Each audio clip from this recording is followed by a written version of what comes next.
Despite being the main focus of Game of Thrones, the Starks, Lannisters, and Baratheons are barely mentioned in HBO's House of the Dragon. The first episode of the 10-episode inaugural season of House of the Dragon premiered on Sunday, and subsequent episodes will air on Sundays at 9 p.m. Eastern. There is a reason why the Starks, Lannisters, and Baratheons seem to be playing such a minor role in this incarnation of George R.R. Martin's A Song of Ice and Fire universe. King Viserys I, and who will take his place on the Iron Throne are the main subjects of House of the Dragon. Viserys was chosen to succeed his grandfather, King Jaehaerys I, at the Great Council of 101 AC, after the conquest, which took place before Episode 1. This established a precedent that the Iron Throne shall always pass through the patriarchal line and to a male.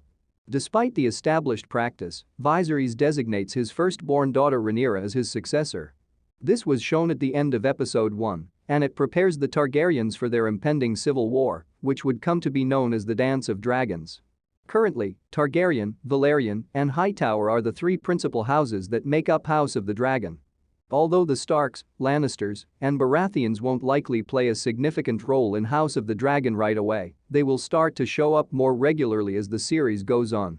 Lord Ellard Stark backed Rhaenys, the queen that never was, over Viserys at the Great Council in 101 AC. In part, this was because King Jaehaerys made the Stark cede land to the Night's Watch. This framed who the Starks would support in the Dance of the Dragons.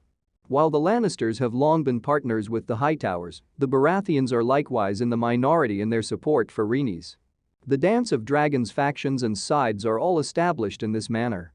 It is unclear when the Starks, Lannisters, and Baratheons will start to appear as significant characters because House of the Dragon will undoubtedly take several seasons to complete the story that is the Dance of the Dragons.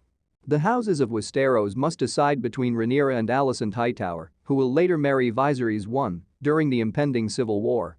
The Ice and Fire Pact, which Lord Cregan Stark makes, commits him to Rhaenyra's side.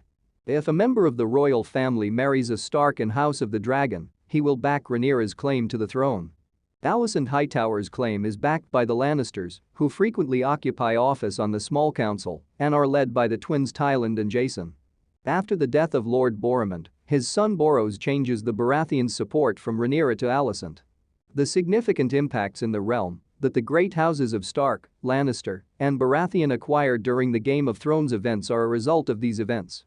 It might take some time before viewers meet significant figures from these houses in House of the Dragon if it stays true to the source material. However, their appearance is inevitable because they are essential to the plot and, of course, they also provide the audience a sense of familiarity by linking it to Game of Thrones.